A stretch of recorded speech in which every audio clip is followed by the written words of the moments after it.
You've heard of the Aztecs, but you've never seen their world like this. Imagine building a massive city that floats on water, fighting wars just to capture prisoners for sacrifice, and living every single day knowing your blood might be needed to keep the sun alive. This isn't a myth. This was daily life inside the Aztec Empire. Let's step into a world both brutal and beautiful.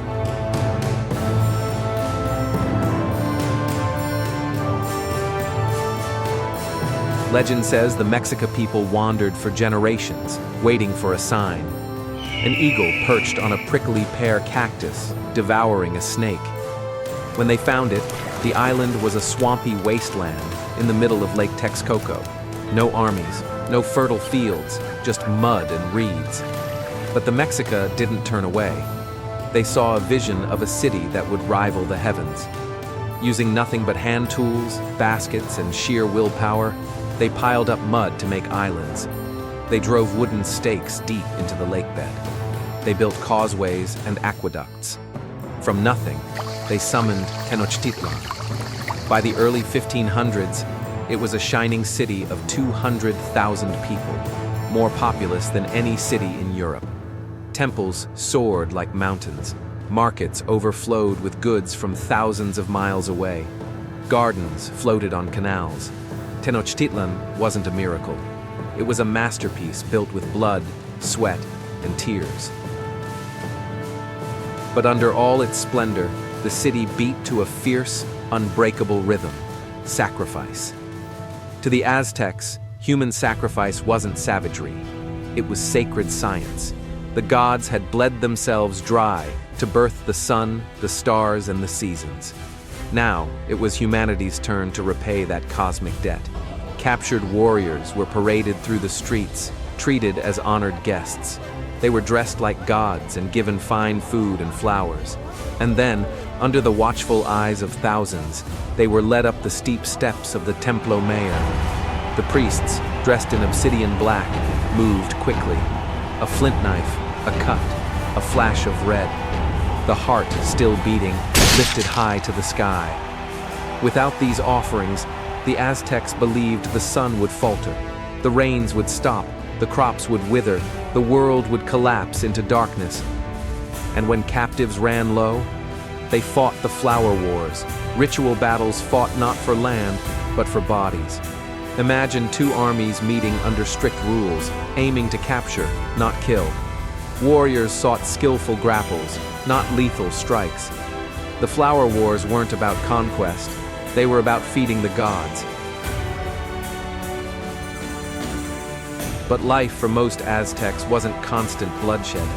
It was toil, trade, and community. Each morning, the markets of Tenochtitlan came alive. Imagine the roar of thousands of voices, the smells of fresh tamales steaming on coals, vibrant fabrics waving in the breeze. Vendors sold cocoa beans, bright feathers, obsidian blades, jade jewelry, embroidered tunics, dried chilies, and live turkeys. Trade was sacred, and the market was governed by strict laws. Inspectors roamed the rows, checking for fraud and cheating. And then there were the Pochteca, elite long-distance merchants. They walked for months at a time across jungles, deserts, and mountains, carrying goods strapped to their backs. But they weren't just traders. They were spies, masters of disguise, eyes and ears of the empire.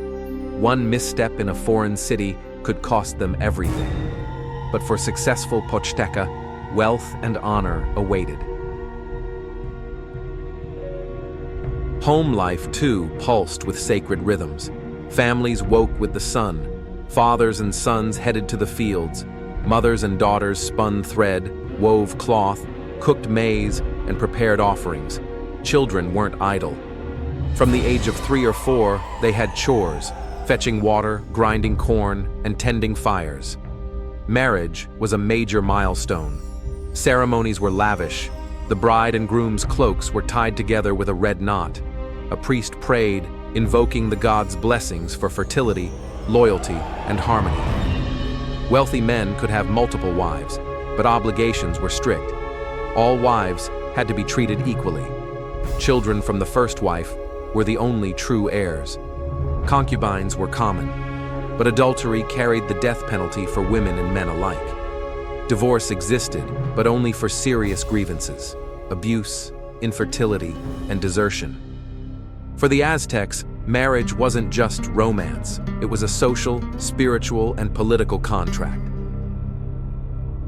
Education was mandatory. Every boy, every girl, every class. Boys learned their father's trade or trained for war. Girls mastered weaving, cooking, and ritual duties. Noble boys attended Kalmakak, where they memorized chants, fasted for days, and endured beatings without complaint, preparing for leadership or priesthood. Commoner boys entered Telpochcali, learning to farm, build, fight, and serve. Girls sometimes attended special schools too, especially if they were destined for religious service. Education was harsh but purposeful. It was about shaping strong bodies, sharp minds, loyal citizens, and faithful servants to the gods. The very land under the Aztecs' feet was alive with ingenuity. Chinampas, floating gardens, made farming an art form. Farmers crafted rectangular rafts, heaped with lake mud and anchored by willow trees. They created canals between the fields, irrigating crops with crystal-clear water. Corn, beans, squash, chilies, amaranth, and tomatoes all flourished. The smell of fresh earth, the glint of morning dew on green leaves, it was the smell of life itself. Without Chinampas, Tenochtitlan would have starved. With them, it became unstoppable. Dress wasn't just about style, it was about identity. Commoners wore simple tunics and loincloths, dyed with flowers into bright yellows, reds, and blues. Nobles wore ayate cloth woven from maguey cactus fibers, adorned with golden jewelry, seashells, jade pendants, and dazzling feathers. Warriors earned the right to wear animal skins, jaguars, eagles, each pelt a badge of honor. Clothing told a story. Who were you? Where you stood? Who did you fight for? When the day's labor ended, the city didn't fall silent. It burst into life again. Games of patoli stretched into the night, lit by the flicker of torches. Players threw polished black beans onto cross-shaped boards, betting everything from food to homes to their freedom. Music filled the streets, drums, flutes, and conch shells.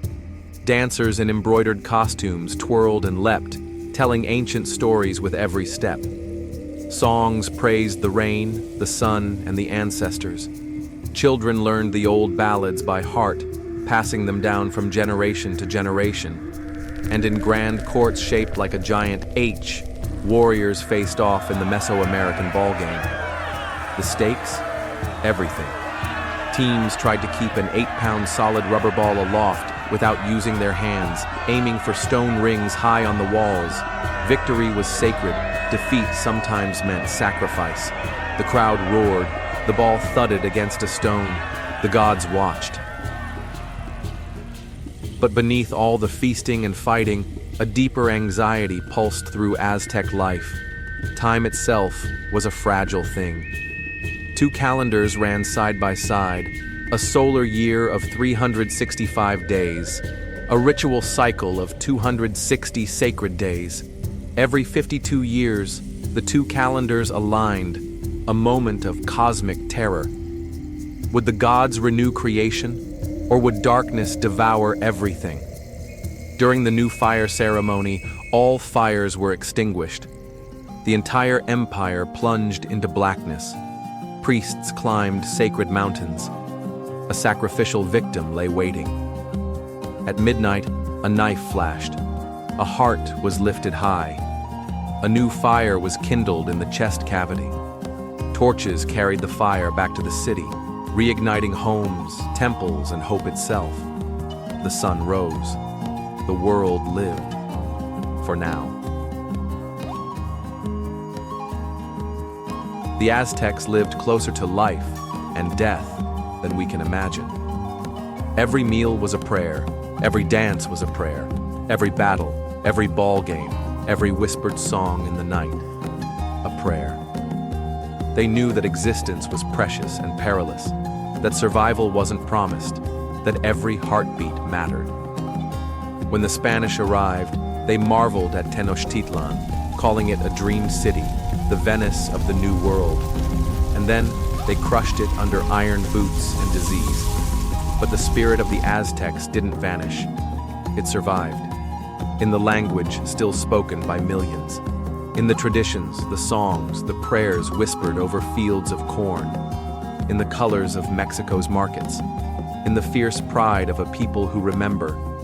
The Aztecs remind us that life is fragile, sacred, and meant to be lived with passion, courage, and reverence. Because when the world trembles on the edge of darkness, only those who live fiercely will keep the sun rising.